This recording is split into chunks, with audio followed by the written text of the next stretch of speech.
Yo lo cogía en brazos, no veía algo raro, claro, yo era primeriza, tampoco sabía, yo no había visto nunca eso, ¿no? Y claro, en la desesperación, llamando por teléfono, ¿dónde hay un sitio donde podemos parar? Ya nos mandaron a un pueblo, entramos en un pueblo que había una especie de centro de salud, así rudimentario.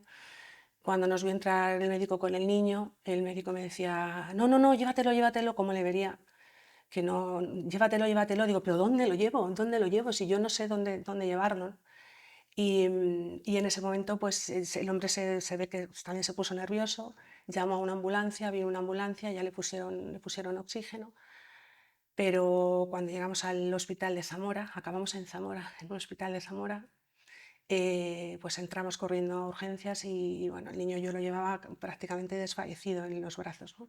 Lo cogieron corriendo, lo metieron para adentro y nada, y estuvimos esperando unos angustiosos, pues un rato angustioso hasta que ya me recibió un médico y el médico me puso en lo peor. Y pues yo le preguntaba, ¿pero se va a morir? ¿Se va a morir? Porque el hombre me decía, está muy mal, está muy mal, está muy mal.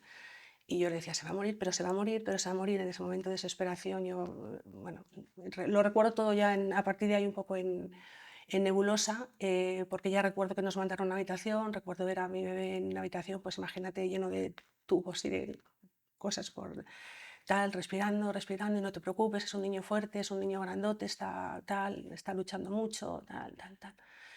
Y pues nada, yo, imagínate ese momento, ¿no? Y hasta que hubo un momento que nos sacaron, no sé lo que pasó, y ya nos metieron corriendo en una sala y entraron así a saco y el niño ha muerto, ¿no?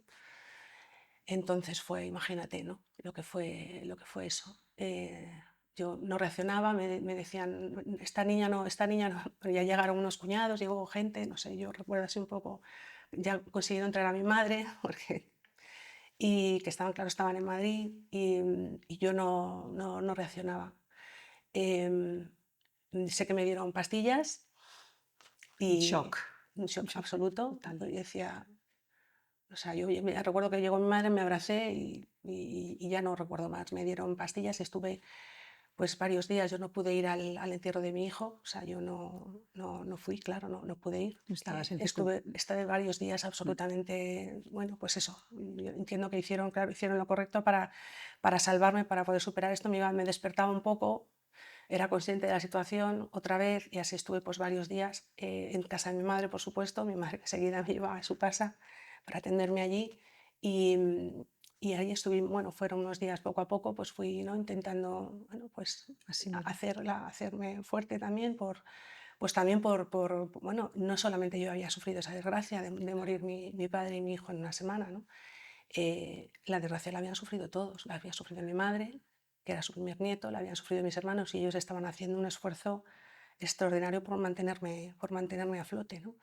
Y un poco esos fueron los primeros días terribles bueno, ya te digo, o sea, no lo recuerdo como una nebulosa, ¿no?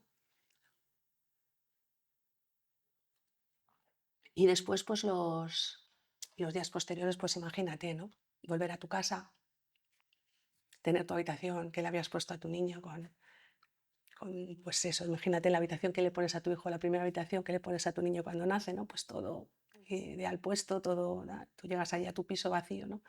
Y la sensación de, de vacío es absolutamente desoladora, ¿no? Es un vacío que no entiendes, ¿no?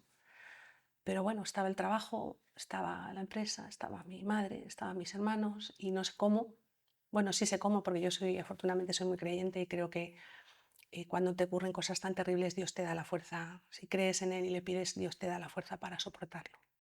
Pero a lo que voy es que tú tienes como una fase de shock,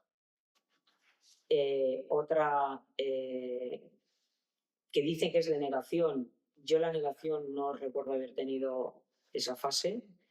Si otras personas a mi alrededor sí, de no me lo puedo creer y esto tal, y por qué nos ha pasado esto a nosotros, por qué le pasa tal. Pero yo pensaba que esa fase no servía para nada, o sea, no servía para nada positivo, ni me ayudaba a mí, ni ayudaba a mi hijo, ni ayudaba a nadie. Entonces, quizás por personalidad, esto ya no te sé decir, yo pasé a una fase 3 que era como de acción, que es qué puedo hacer yo eh, y cómo puedo contribuir tenemos esto que intentar superarlo. Y bueno, pues en esa sigo. Quizás el mundo tuyo en la empresa, ¿no? Esta actitud que, como dices tú, lo llevabas en el mundo profesional, de solucionar, de ambición, de venga. A lo mejor también en tu vida personal, en este momento tan difícil, te ha salido también, ¿no? Sí, de todas maneras, mira, yo, por contar algo más light, yo tengo muchos hermanos, ¿no?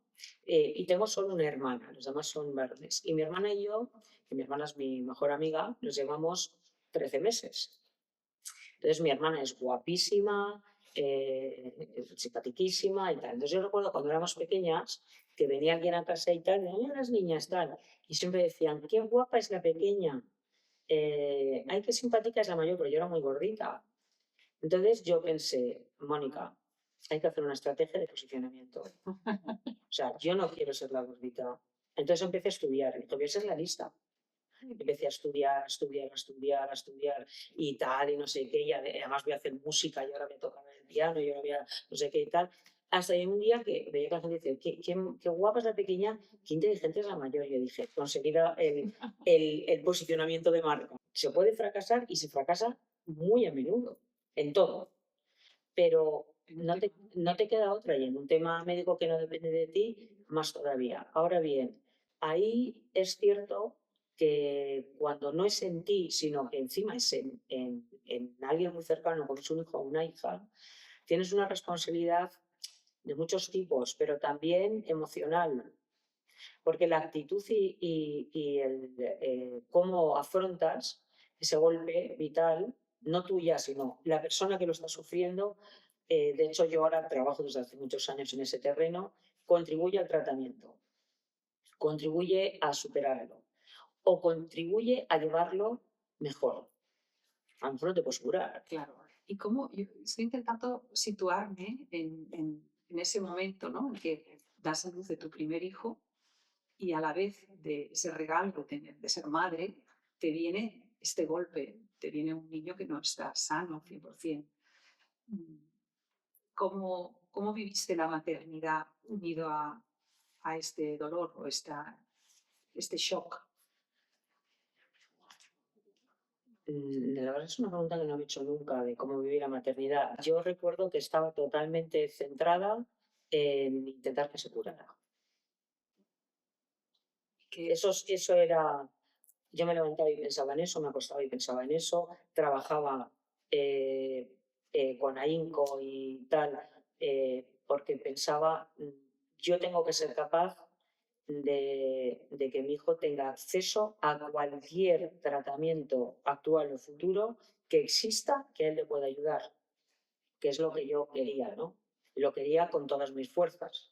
Eso es lo que yo, la verdad es que me recuerdo. Y luego es verdad que la mente trabaja a favor de obra y yo creo que va enterrando la parte más, no de mí, de todo el mundo, más negativa, más dura, más de dolor y la va suavizando, ¿no? Y entonces te deja que recuerdes las partes a lo mejor pues, más bonitas, más dulces. También es una manera de sobrevivir, ¿eh? Porque si no, sería fácil cuando yo oigo gente que dice es que tengo una depresión, es que hay veces que es que tienes que luchar contra dejarte vencer y dejarte llevar. ¿Cómo recuerdas esos primeros años con tu niño? Yo lo recuerdo como años súper felices. Eh, También he tenido la suerte que él nació con una personalidad que la sigue teniendo muy positiva. Yo recuerdo una anécdota que era, un día estaba él en la cuna, estaba recién operado, entonces claro, ya no sabían dar el alta, estaba en casa en la cuna, pero llevaba toda la cabeza vendada porque es una operación de cerebro. Y entonces yo dormía al lado de él porque había que vigilarle y bueno, además bueno, pues tenía otros problemas de epilepsia y otras cosas y efectos secundarios. Entonces me había quedado un poco adormilada y de repente me desperté con esa alarma siempre de hoy que me he dormido, ¿qué tal? Y él estaba cogido en la cuna y por la ventana entraba los típicos rayos del sol, que es muy bonito, es que hay como si fuera polvillo. Sí. Y entonces él era muy pequeño, tenía 18 meses y tal, Y entonces él se giró, lo señaló y sonrió. Y yo, que estaba ahí súper triste, pensé, o sea, este niño con 18 meses, con la cabeza abierta, no sé cuántas grapas que lleva, que acaban de darle la alta de estar ahí en un hospital metido, que le han hecho de todo al pobre, tal, y está aquí mirando los rayos del sol, sonriendo. Yo voy a estar aquí tumbada, deprimida, no le sirvo de nada. ¿Cuáles son esas herramientas que dices, ¿no? Que fuiste utilizando para conseguir esa paz, ¿no? ¿Cómo fue este camino y cuánto tiempo más o menos Bueno, te llevó? a lo mejor no nos gusta escuchar esto, duró mucho tiempo, porque esto empezó con los 24 años, empezó con los 24 años con mi primer divorcio. Allí tuve una gran crisis a todos los niveles, mental, emocional, espiritual, religioso, muy, muy importante, porque para mí la religión católica era mi sustento. Yo me despertaba, iba a la iglesia y si podía por las tardes, antes de ir a las clases de baile o después, volvía a la iglesia muchos días. Nadie nunca me dijo que lo hiciera, ¿eh? O sea, era natural en mí. El vínculo, el rollo que yo tenía con la iglesia, con lo que yo creía que era la iglesia, para mí era muy importante. Pero después, a raíz del primer divorcio, pues tuve una desilusión muy grande con la iglesia.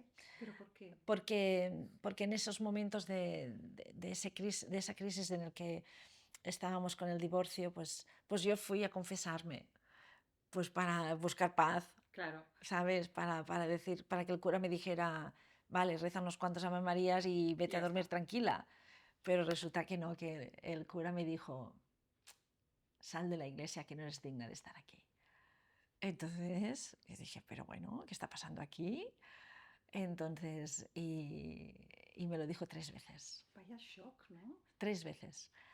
Entonces, pues claro, a la tercera vez, pues claro, me tuve que levantar del confesionario e irme completamente rota, destruida, y Dios, ahora Dios, porque claro, yo interpretaba al cura y a Dios como que eran un paquete, ¿sabes? Desde mi inocencia y mi incultura espiritual, para mí el cura es el representante de Dios Claro. y yo estoy en la casa de Dios.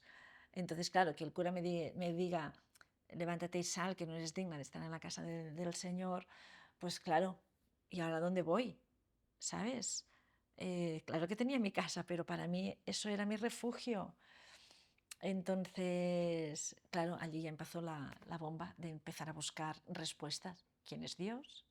¿Por qué está permitiendo esto? Dios no puede ser lo que yo creo que es. Entonces corté con Dios. Corté con Dios, corté con la iglesia, corté con la religión. Y empecé de cero una búsqueda de Dios.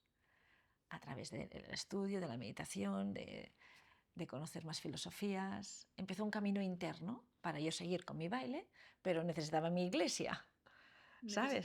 Yo creo que necesitabas esa parte espiritual, ¿no? Exacto.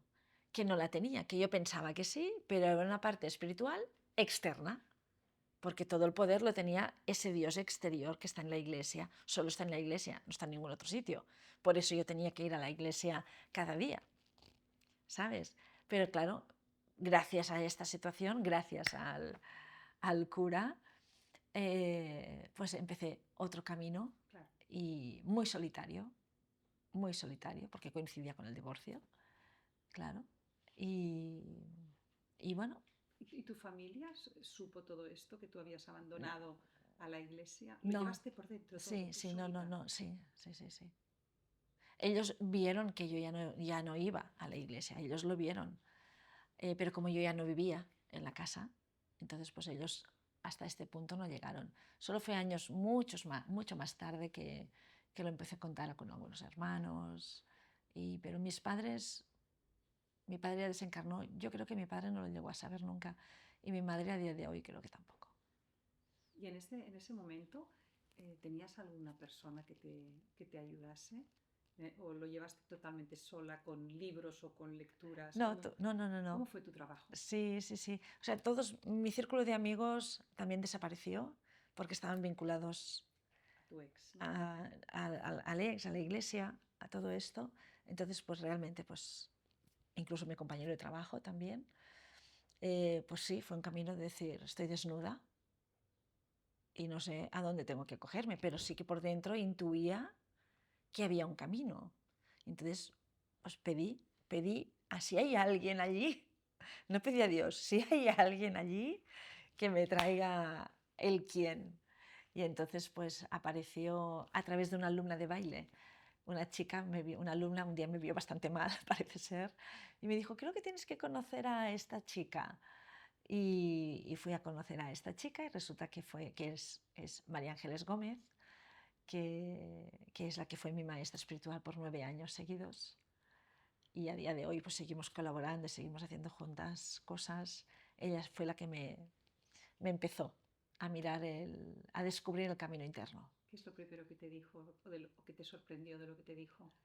Que todo era como muy normal. O sea, eres un ser de luz, esta es una experiencia humana, Dios o sea, me lo estaba explicando y decía, claro, claro, claro. O sea, como ponía palabras a algo que yo no habría podido. Todo me encajaba, todo tenía sentido. Y entonces a partir de ahí... Ya está. Yo ya, esos primeros años estudié con ella muchísimo y después de esos 9 años vino el segundo divorcio y entonces ella me dijo, pues ahora tienes que poner en práctica lo que has aprendido. Ella se apartó para que yo me espabilara sola. Para que tú caminases, ¿no? Sí. Dejar el bastoncito Sí. y caminar.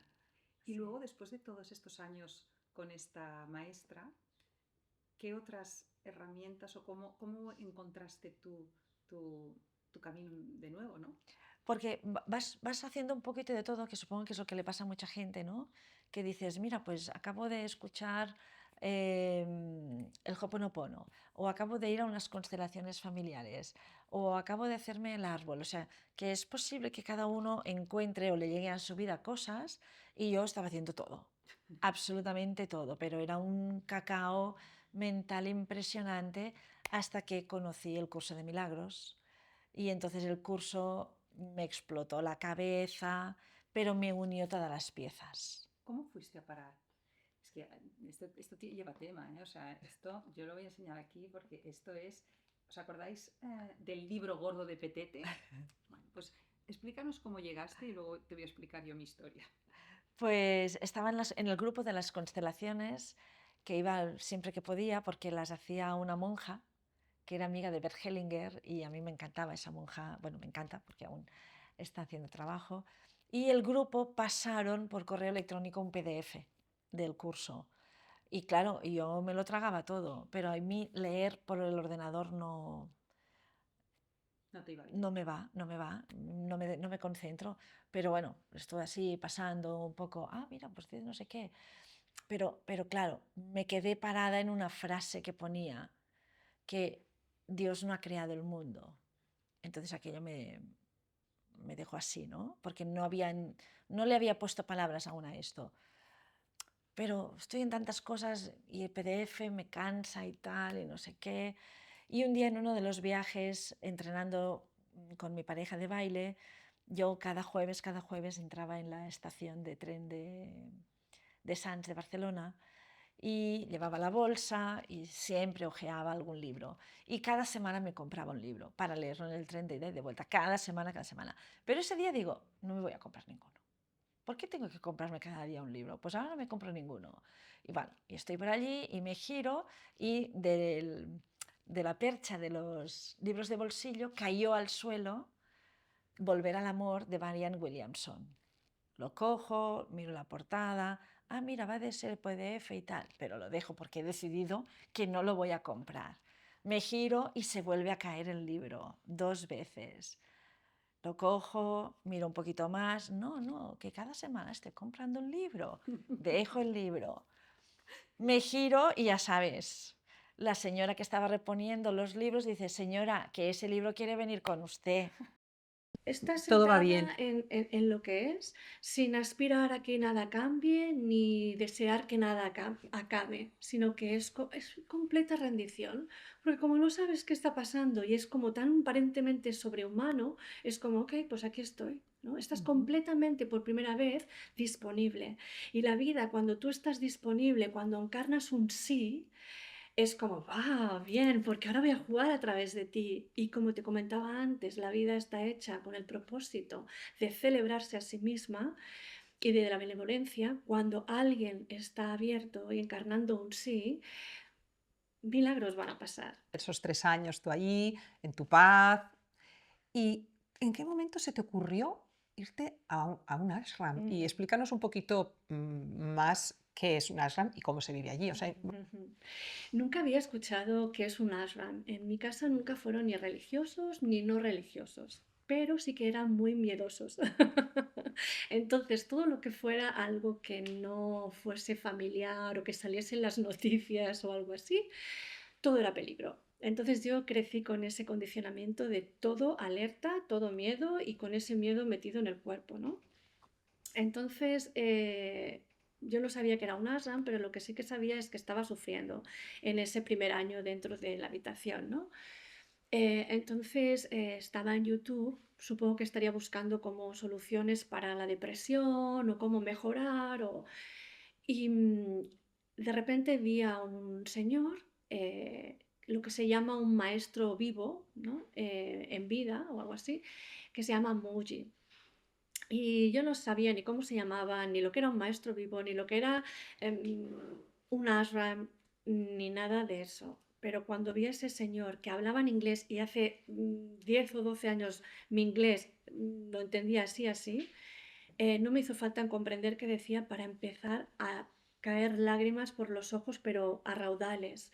Y en ese momento yo entendí que era el cuerpo el que hacía eso, pero porque yo había reconocido o algo en mí había reconocido algo allí y, y no era nada que ver con el idioma ni con el contenido de lo que se explicaba ni nada, era como una presencia que, vamos, que me vi ahí en esa presencia, me vi como de aquí soy otra vez, ¿no? O sea, es como, y el cuerpo yo creo que reaccionó pues dejando ir energía, ¿no? Release energy, releasing energy. Y entonces empecé como un poquito ya el cuerpo a sentirse más ligero, más, porque no nos damos cuenta, pero depende, estamos como muy engarrotados, ¿no? Porque es el miedo que nos tiene, el condicionamiento, el que nos tiene contraídos y se hace tan familiar que hasta que no hay un contrapunto no te das cuenta de hasta qué punto, ¿no? es curioso como el llorar permite, como has dicho tú, dejar ir, release, ¿eh? Soltar Soltar. todo eso que tienes acumulado, ¿no? Sí. Por eso a veces cuando estás pasándolo mal y no puedes llorar, lo peor es eso, te dicen, llora, o sea, suéltalo, sácalo, ¿no? Que siempre a muchos niños se les dice, no llores, no tal, eres pequeño o eres tal. No, o sea, llora, si necesitas llorar, llora, Sí, sí. porque claro, de esa manera te quedas como más ligero, como has dicho tú, ¿no? Sí. También descubrí que con los bostezos también es una manera el cuerpo de soltar energía acumulada. Entonces, erutar también, la sudoración también. Entonces, el cuerpo es como muy primario. Y si no juzgas lo que sucede, contra más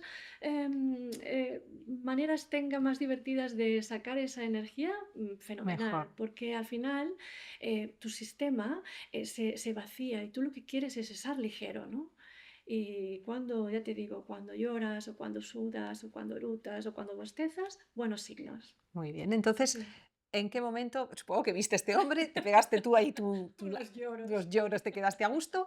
¿Y en qué momento dijiste, voy a un ashram? Sí. Porque él estaba explicando algo del ashram, pero no lo entendías mucho, ¿no? ¿Cómo No. fue? Bueno, algo ahí había que me llamaba la atención, como era en inglés, intenté buscar vídeos donde hubiese una traducción simultánea en español y me fui haciendo de más y de menos. No es que entendiera nada, porque la verdad no entendía nada, porque era un tema muy nicho, tema de espiritualidad y no dualidad y conceptos que en mi vida había escuchado antes. Pero te repito, o sea, era la energía que había ahí, no era una decisión personal. Entonces investigué y bueno, descubrí que esto son lo que llaman en India satsangs, que es reuniones donde uno va allí por resonancia. porque va en busca, lo sepa o no, de la verdad, ¿no? La verdad es, bueno, pues supongo que para algunos es conocer a Dios, para otros es saber de dónde venimos, quiénes somos. Cada uno tiene un viaje, ¿no? Y entonces descubrí que en Barcelona había un grupo, una comunidad que le llaman Satsang y que era una extensión aquí, ¿no? En Barcelona. Y yo soy bastante tímida y me cuesta un poco ir a sitios donde no conozco, ¿no? Pero te repito, es que algo me llevaba. Yo veía que mis zapatos iban y yo iba detrás de los zapatos. Digo, bueno, pues nada, vamos. Y creo que me reuní como 2 veces solamente con ellos y allí simplemente pasan un vídeo de una charla del maestro y cada uno en silencio, es un trabajo individual y lo que resuena contigo resuena y lo que no, no. Y recuerdo que dijeron, va a haber por primera vez la posibilidad de ir al ashram a conocerlo y a pasar una estadía de, no sé si eran 15 días o así. Bueno, para hacer la historia corta, de todas las posibilidades me tocó. Eran 2 personas a nivel mundial por cada país. Tenías que ir, Sí. está clarísimo. Y pues nada, cogí y me fui para Portugal y recuerdo, Alicia, cuando llegué allí empecé otra vez a llorar. ¿Cómo consigue una mujer que es pedazos, que está ahí tirada en el suelo, rota por todos los sitios, cómo consigue pegar esas piezas, reconstruirse y quererse? Mira, yo creo que se va dando poco a poco porque tú misma estás buscando la puerta de salida y te quitas del sitio de dolor y no te victimizas. Porque yo creo que victimizarse es lo menos recomendable para que tú puedas de alguna manera salir. Entonces, cuando tú empiezas a darte cuenta qué ser habitas, qué ser habita dentro de ti.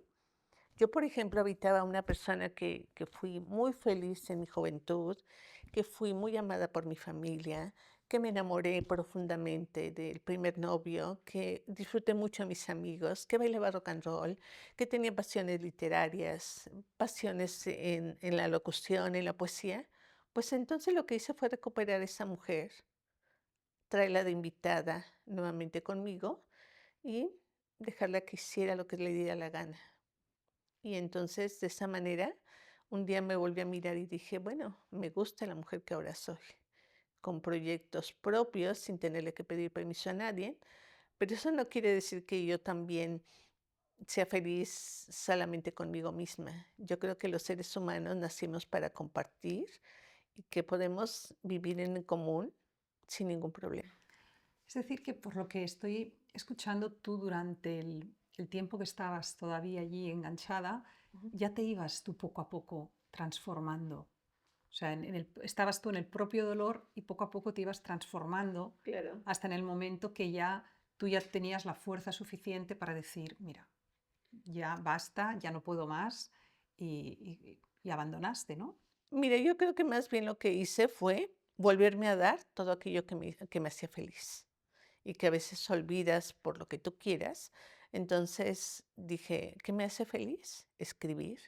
Me pongo a escribir. ¿Qué me hace feliz? La poesía. Me pongo a escribir poesía. ¿Qué me hace feliz? Bailar rock and roll. Me pongo a bailar rock and roll. ¿Qué me hace feliz? Ir y venir donde me dé la gana. Voy y vengo donde me dé la gana. ¿Qué me hace feliz? Tener amigas. Tengo mis amigas. Tengo amigos. Quiero tener un romance, tengo un romance, y porque de esa manera también tus hijas te miran y se fortalecen y se dan cuenta que nada, nada ni nadie merece que tú tengas que evitar una pesadilla. Es innecesario. ¿Qué papel jugaron tus hijas? ¿Eran cómplices? ¿Lo sabían? ¿Te acompañaron? ¿Qué? Mira, mis hijas, mira, te voy a decir una cosa. Para mí fue muy complicado porque finalmente era una historia de una familia que yo estaba de alguna manera gritando o sea, para mí eran gritos afuera, ¿ok? Simplemente así se dio Pero finalmente pensé que mis 2 hijas tenían que estar conscientes de que es la historia de su madre, de una mujer, y que ellas tenían que conocerla para poder saber y tener armas y no permitir muchas cosas.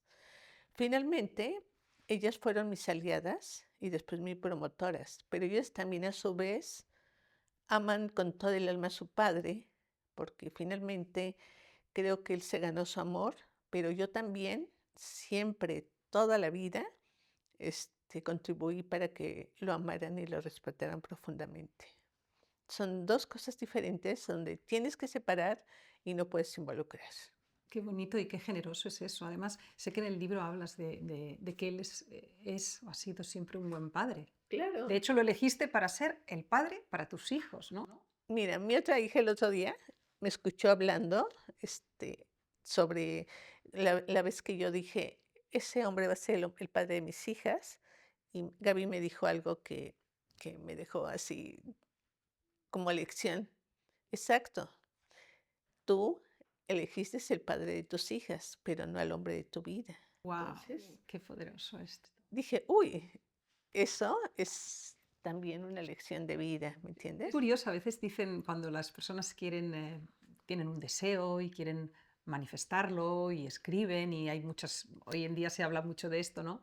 Y suelen comentar, cuidado, cuidado con lo que pides, porque a veces es Claro. exactamente lo que pides. Tú no pediste un hombre amoroso que me quisiera con locura, tú pediste el mejor padre de tus hijas, para tus hijas. Mira, yo elegí al padre de mis hijas por inteligente, porque los genes, porque ellas iban a ser brillantes, porque otras cosas que heredaron, ¿eh? Y que también heredan cosas mías que también agradezco. Y ahora que veo a mi nieto, digo, bueno, bendito Dios que no heredó la estampa de su abuelo. Pero bueno, finalmente también veo que mi nieto es una mente brillante y digo, wow, me impresiona. Entonces, bueno, mira, finalmente, afortunadamente, de esta historia de vida son 13 años, hacía cuenta yo con mi hija. Y siento que mis logros y mis avances han sido tantos que puedo abrazar tranquilamente a la mujer que ahora soy. Feminine flame.